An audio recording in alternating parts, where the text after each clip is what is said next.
तो महाराष्ट्र में महासंकट है और इस महासंकट का रास्ता आखिर क्या निकलेगा अभी तक ये साफ नहीं हो पाया है।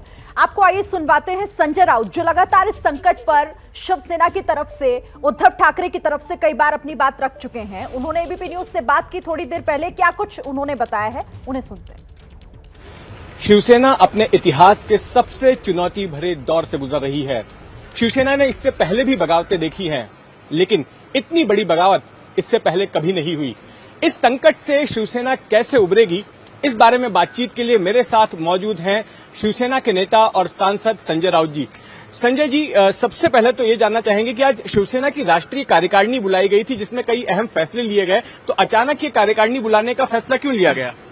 देखिए, आपने अभी बताया कि क्या इतिहास का सबसे बड़ा संकट, देखिए ये कोई संकट नहीं है, लेकिन जब इस प्रकार की घटना किसी भी पार्टी में होती है तो कुछ लीगल फॉर्मेलिटीज करना पड़ता है, नियम कानून को फिर से एक बार देखना पड़ता है।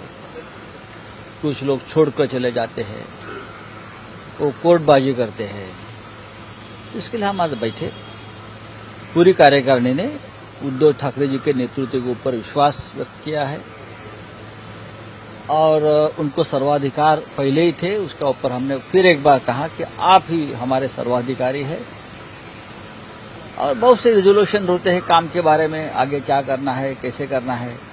एक 5-6 रेजोल्यूशन भी मंजूर हो गए, लेकिन वो पार्टी के कार्य पद्धति के बारे में थे। लेकिन क्या आपको ऐसा डर है कि शिवसेना का जो सिंबल है धनुष बाण, वो छिन सकता है? ये किसी के बाप की हिम्मत नहीं है। ऐसे बहुत लोग आए और गए। छगन भुजबल जी ने बगावत की, नारायण राणे ने बगावत की, अब ठीक है एकनाथ शिंदे जी ने बगावत की है। उनके साथ जो विधायक है उनका आंकड़ा ज्यादा है, पहले से ज्यादा है, लेकिन वहां उनका बंदीवान बनाकर रखा है ना जेल में।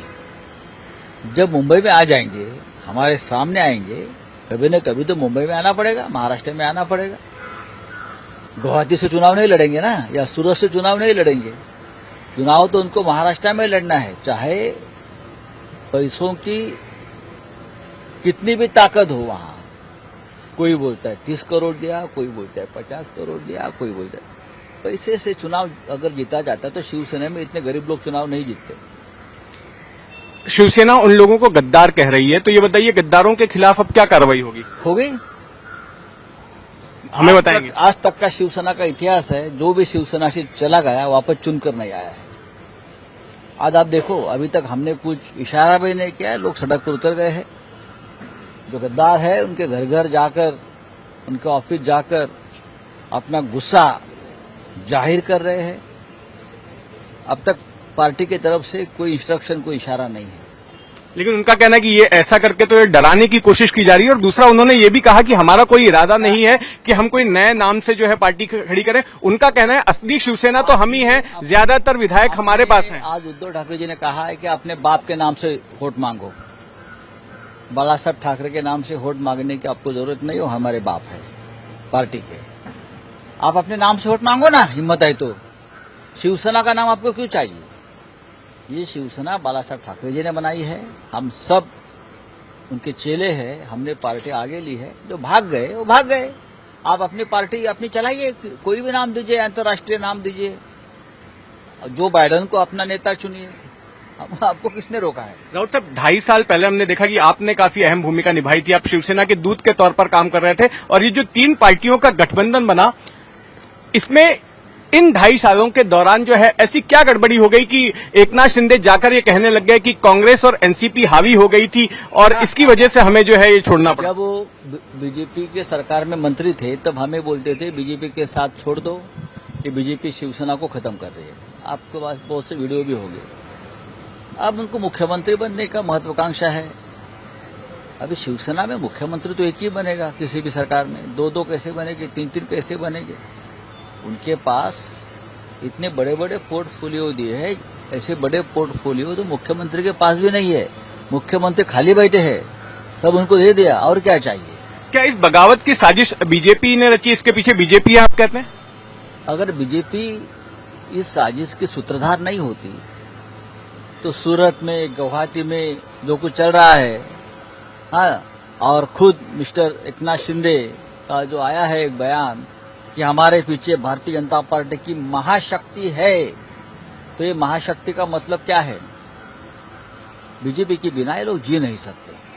उनको पार्टी जो है, उनका जो गुट है, उनको मान्यता नहीं मिलेगी और ये जो एमएलए है वो डिस्क्वालीफाई हो जाएंगे।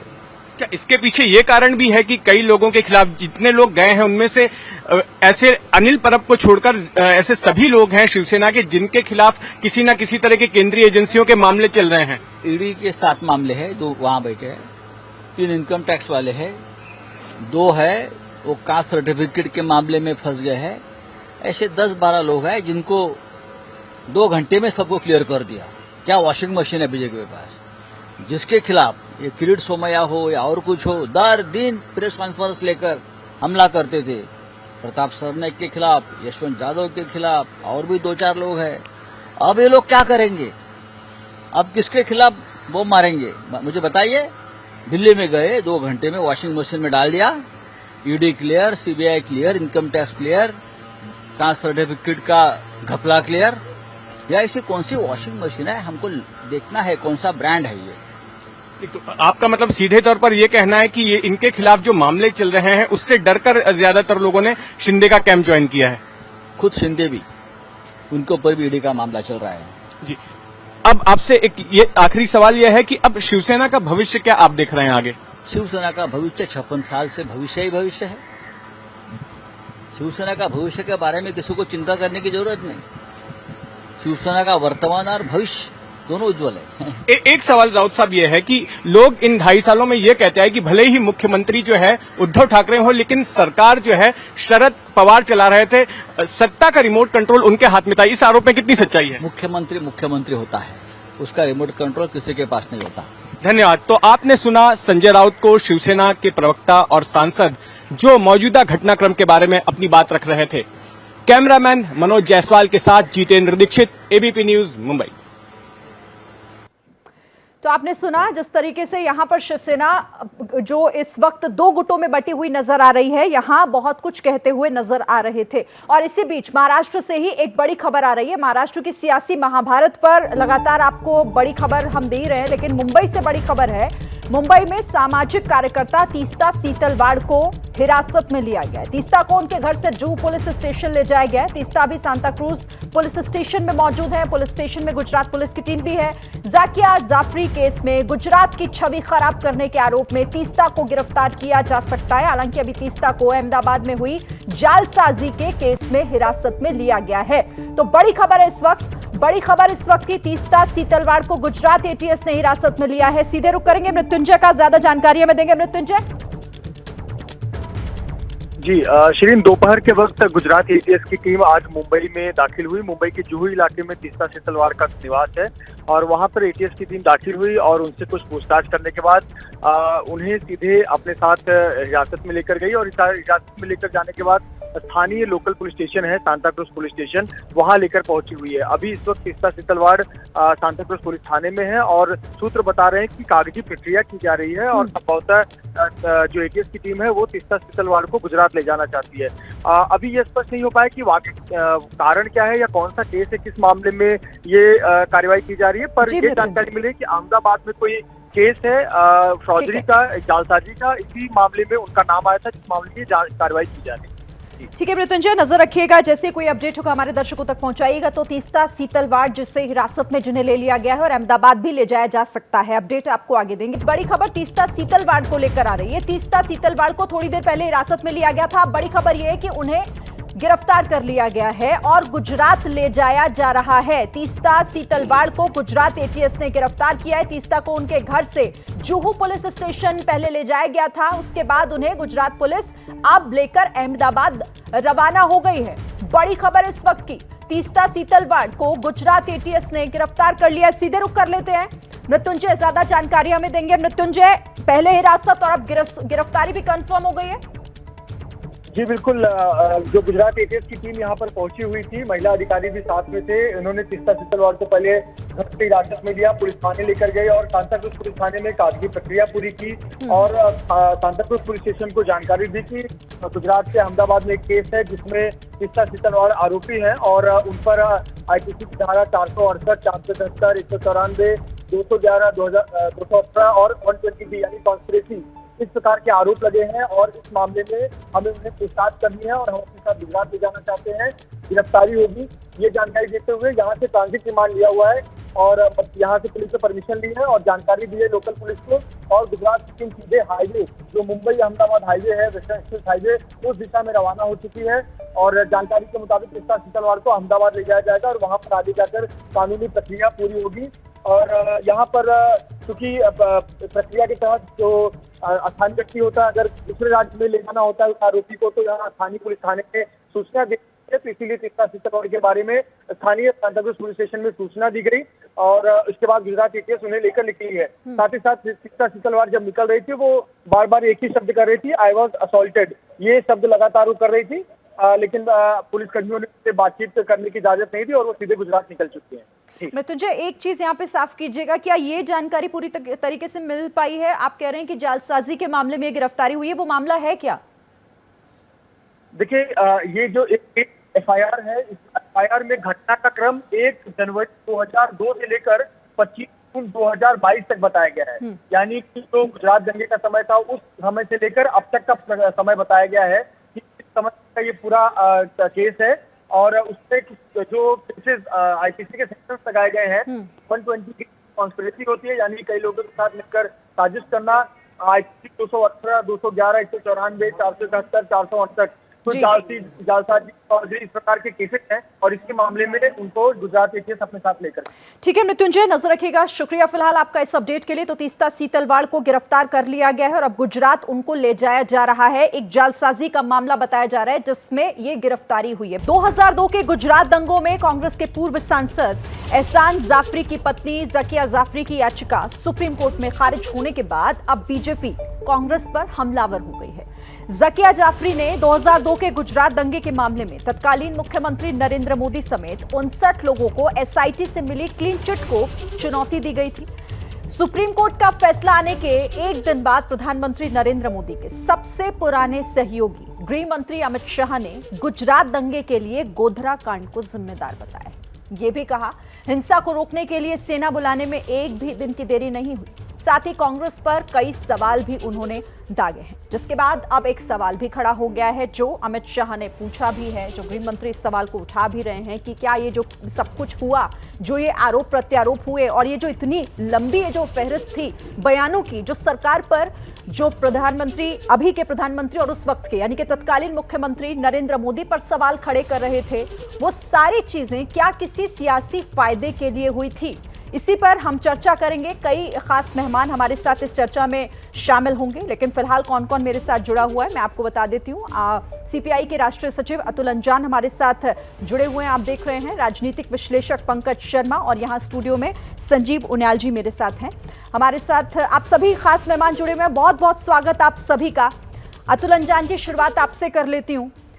जो आरोप अब लगाया जा रहा है इस अपील के खारिज होने के बाद, कहा यह जा रहा है ये जो सब कुछ था ये सिर्फ और सिर्फ सियासी फायदा के लिए था और नुकसान पहुंचाने के लिए था प्रधानमंत्री नरेंद्र मोदी और गुजरात की छवि को। क्या कहेंगे सर आप? मैं तो सिर्फ इतना कहूंगा कि गुजरात में तो कोई दंगा ही नहीं हुआ। ये तो झूठ है, सफेद झूठ है। गुजरात में तो कोई मारे ही नहीं गए, बिना मतलब एसआईटी गठित की गई। एहसान जाफरी कांग्रेस के सांसद मारे नहीं गए, उन्हें भगवान ने बुला लिया। रजिया की जो ये याचिका थी, ये रहे या ना रहे कोई मतलब नहीं है। अरे भाई, बिना मतलब लोगों के ऊपर आरोप लगाने का क्या मतलब? जस्टिस लोया तो मारे ही नहीं गए, वो मरे ही नहीं। इरशद जहां मारी ही नहीं गई। ये सब झूठे आरोप हैं। उन्हें तो सबको भगवान ने, खुदा ने बुला लिया, बिना मतलब उन पर आरोप लगाए जा रहे हैं। खाता न बही, मोदी और अमित शाह कहें वही सही। इस देश के अंदर कोई दंगा गुजरात में नहीं हुआ। गुजरात की सरकार तो पवित्र आत्माओं की सरकार है, वहां कुछ नहीं कहना। और अब इस नतीजे के बाद, सुप्रीम कोर्ट के फैसले के बाद, मैं ये कहना चाहता हूं कि गरीब लोग रहमत, बुनियाद भोलहू, सर, ये मोलहू, कोर्ट का फैसला, और आप रमई, जो कह रहे हैं ना कि गुजरात पार्वती में कुछ नहीं हुआ, अतुल अंजान द्रौपदी, जी, कोर्ट ये ने तो यहाँ तक कहा है कि आरोपों के पक्ष में ना सबूत है और ना ही तथ्य है। मैं इस पर आपसे सवाल करूंगी कि क्या कोर्ट के फैसले पर आपको सवाल है। मेरा सवाल इसमें यह था एक छोटा सा, कि क्या आप कोर्ट के फैसले पर सवाल उठा रहे हैं? मैं कोर्ट पर फैसला के सब पर सवाल उठाने वाला कौन हूं? मैं तो सिर्फ ये कह रहा हूं कि कृष्णा, गोमती, रहमान, फौजदार, राम सनेही, ये गरीब लोग अब कोर्ट कचहरी से उम्मीद न करें कि इन्हें इंसाफ मिलेगा। ये अगर फांसी के तख्ते पर चढ़ते हैं तो इन्हें पहले ही अपनी गर्दनों को सामने कर देना चाहिए, क्योंकि ये बड़े बड़े कोर्ट, बड़े बड़े चीजें अब ये नहीं है फैसला सर, देने आप की कह रहे स्थिति हैं में। मैं लोग कोर्ट पर मारे सवाल गए। नहीं उठा रहा हूं। मैं तो इसीलिए दूसरी कह रहा हूं तरफ कि आप ही कोई की बात कोई नहीं कह नहीं रही मारा है। गया। नहीं, कोई नहीं मारा गया सर, आप ही की नहीं, बात कोई नहीं मारा गया गुजरात के दंगों लग रहा में। है। वो दंगा तो आपकी बात में दैवी विरोधाभास प्रकोप लग रहा है, था। लेकिन ठीक वो है, तो चलिए, क्योंकि दंगा दैवी आपका ये सवाल है प्रकोप था। तो मैं इसका जवाब सुधांशु त्रिवेदी जी भी ये हमारे साथ दैवी बीजेपी की प्रकोप तरफ से था जुड़ दंगा गए। अहमदाबाद का। तो कोर्ट के फैसले के बाद अब सवाल ये उठता है कि क्या आखिर ये जो सारी चीजें हो रही थी, जो आरोप प्रत्यारोप हो रहे थे, जो मामला चल रहा था, वो सब कुछ पॉलिटिकली मोटिवेटेड था? क्योंकि अमित शाह ने इसी तरफ इशारा किया है और इसी पर हम चर्चा भी कर रहे हैं। और सुधांशु त्रिवेदी जी, अब मैं आपके पास आना चाहूंगी बिना देर किए, आपको जवाब क्योंकि देना है। तो रंजान थोड़ी देर पहले ये कह रहे थे कि अब इस फैसले के बाद वो तमाम लोग जो एक न्याय की उम्मीद लगाकर बैठे थे, अब वो कहीं नहीं जाएंगे क्योंकि उनके पास कोई रास्ता नहीं है। नहीं, अतुल अंजान जी जो कह रहे थे, मैं उन्हीं की बात आगे बढ़ाता हूं। यह बात सही है, बहुत से लोग मारे गए, परंतु दुख की बात यह है कि हर दुखद मृत्यु में एक ही व्यक्ति को लक्षित करने का एक कुत्सित प्रयास हुआ। एक ही संगठन, एक ही पार्टी को कुत्सित करने का कुत्सित प्रयास हुआ, वह सफल नहीं हो पाया। इस बात की पीड़ा हमारे विपक्षी दलों को हो सकती है। उन्होंने एक और बात कही थी, खाता न बही जो कहें वो सही। मान्यवर, मैं याद दिलाना चाहता हूं, जब हमारी सरकार आई तो 5000 के करीब ऐसे एनजीओ थे, जिसमें ज्यादातर वामपंथियों से रिलेटेड थे, जिन्होंने 5 साल से लगभग अपना इनकम टैक्स रिटर्न ही नहीं फाइल किया था। आते उनसे कहा गया 3 साल का आयकर रिटर्न भरिए, यानी खाता बही दिया ही नहीं भरा। फिर उनको अल्टीमेटम दिया गया कि 31 मार्च 2015 तक अगर आपने नहीं भरा तो सब खारिज हो जाएगा। तब भी जानते कितनों ने भरा? 250 ने। और तीसरा सीतलवार के एनजीओ ने जो यूटिलाइजेशन सर्टिफिकेट दिए ना, मान्यवर, उस खाता बही को जाके देख लीजिए। उसमें जानते हैं क्या है? उसमें महंगी महंगी दुकानों से चॉकलेट खरीदने से लेके, महंगे सामान खरीदने से लेके, ब्यूटी पार्लर के 5-5 हजार रुपए तक के बिल लगाए गए हैं यूटिलाइजेशन सर्टिफिकेट में। ये गरीबों के लिए, जिनके आप नाम ले रहे थे ना, उनकी मदद के नाम पर लिए गए पैसे का इतना बेहतर खाता बही था। और ऐसे तमाम एनजीओ थे जिन्होंने करोड़ों रुपए लिए विदेश से, और यूटिलाइजेशन सर्टिफिकेट में जानते क्या लिखा? सोशल अवेकनिंग में चले गए। अब करोड़ों रुपए कहां चले गए भाई सोशल अवेकनिंग के नाम के ऊपर? खाता बही की जांच के बाद ही आज ये हो रहा। पर दुख की बात यह है कि श्री नरेंद्र मोदी जी के ऊपर क्या क्या नहीं किया गया मोदी जी के ऊपर इन 20 वर्षों में। पर यह बताइए, कभी ऐसा हुआ कि हमने धरना प्रदर्शन किया हो? मोदी जी को भी कितना ग्रिल किया सीबीआई ने, कभी हमने किया धरना प्रदर्शन?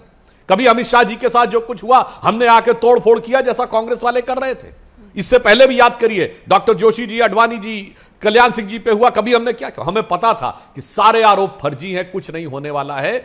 इसलिए आज सिर्फ सुप्रीम कोर्ट से बरी नहीं हुए, पहले लोअर कोर्ट, फिर हाई कोर्ट, फिर सुप्रीम कोर्ट, उसके बाद सारी की सारी चीजें पूरी तरीके से साफ हो गई हैं। और जो यही नहीं, जो इंडिकेशन कोर्ट ने किया उससे भी साफ हो गया कि सब कुछ राजनीतिक पूर्वाग्रह से प्रेरित था। और अंत में मैं एक और बात कहूंगा, चूंकि अतुल अंजान जी एक फ्रीडम फाइटर फैमिली से आते हैं, तो इस बात का तो उन्हें जरूर मलाल होगा।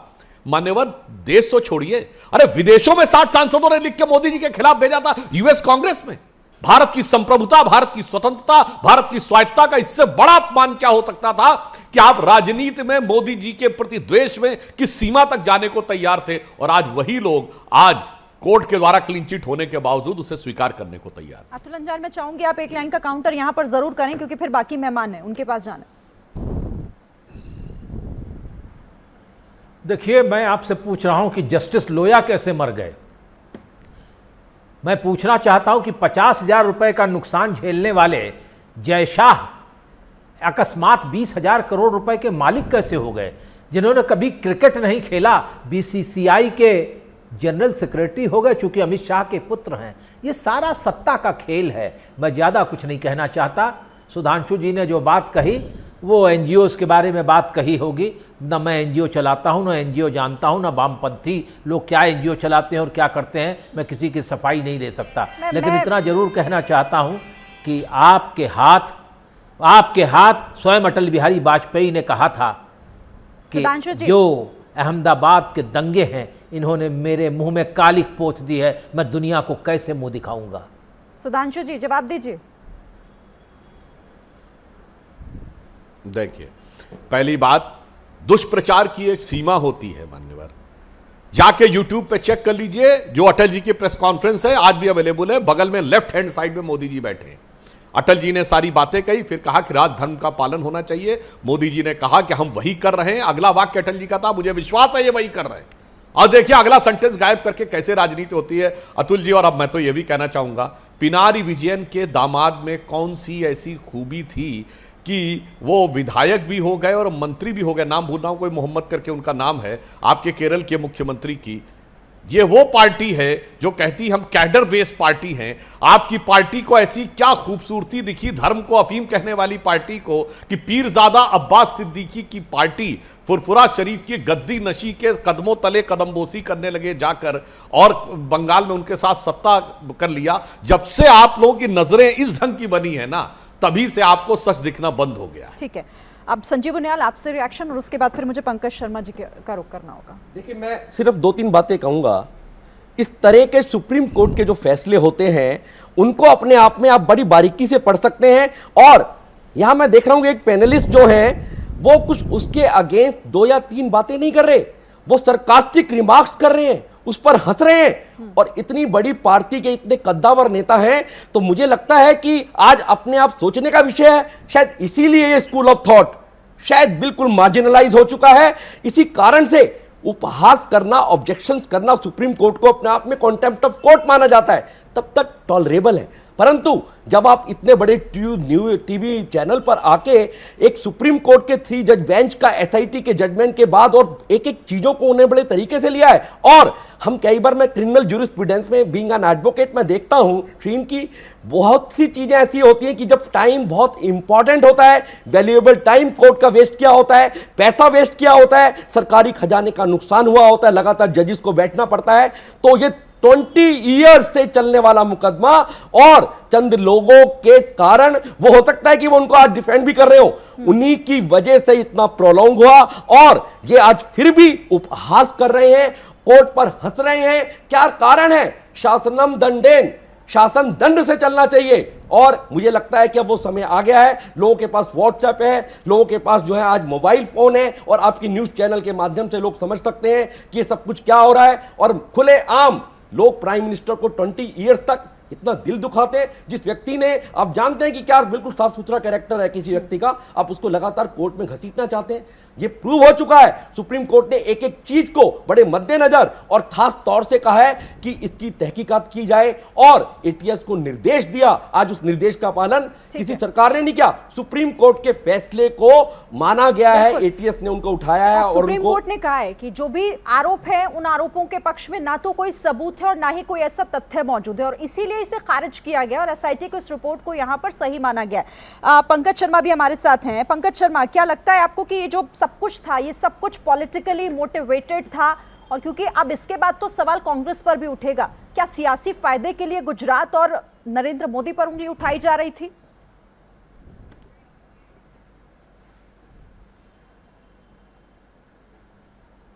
सियासी फायदे के लिए उठाई जा रही थी या नहीं उठाई जा रही थी, इस पर तो मैं कुछ कह नहीं सकता।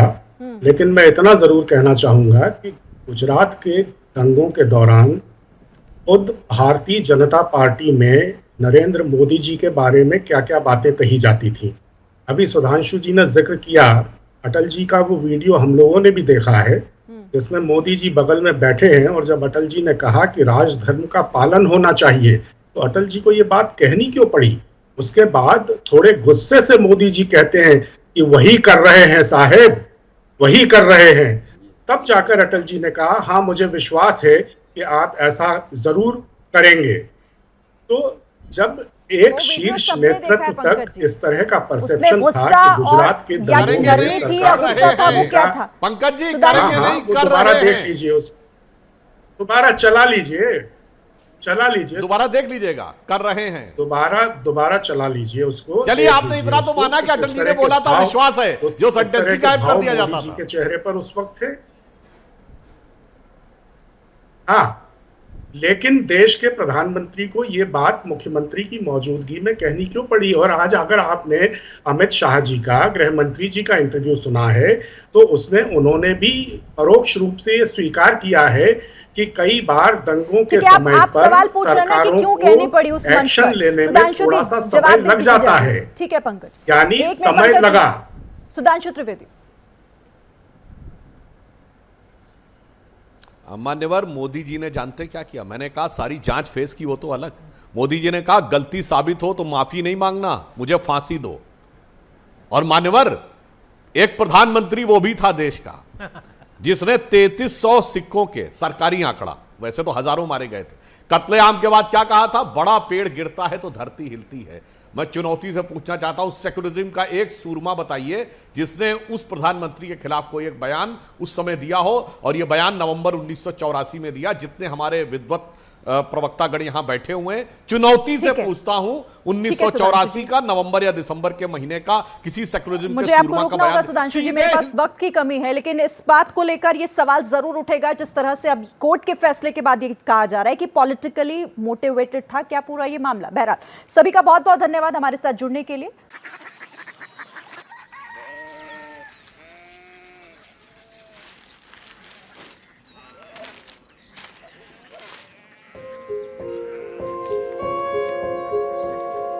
बाबा बाबा कोरिया सिटी জানি না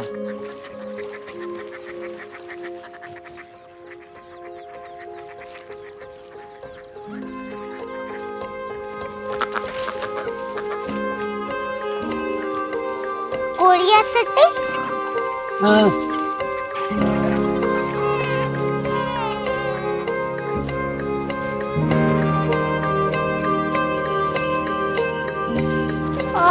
कोरिया सिटी कहाँ पे है? शहर अंग्रेजी लगे हैं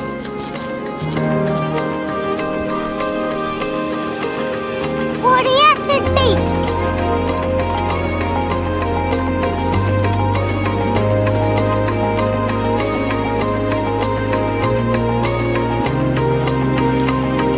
वो बहुत दूर है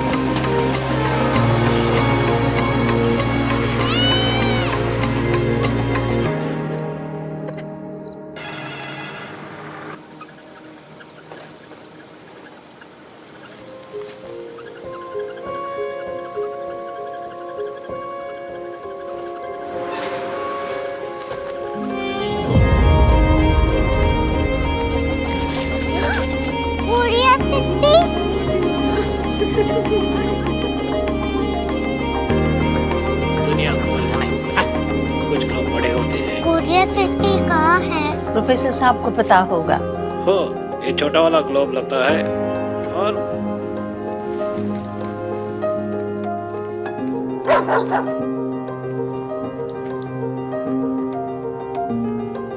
पता नहीं, मेरी बेटी से जाके मिल लो, शायद उसे मालूम हो।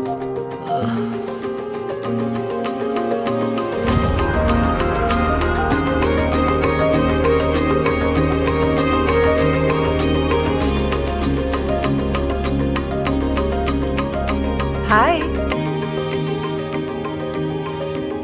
बाबा ने भेजा है। Come here. Korea city Korea city नहीं, क्यूरियोसिटी। वो क्या? That's what brought you here, जो तुम्हें यहाँ तक ले आया। क्यूरियोसिटी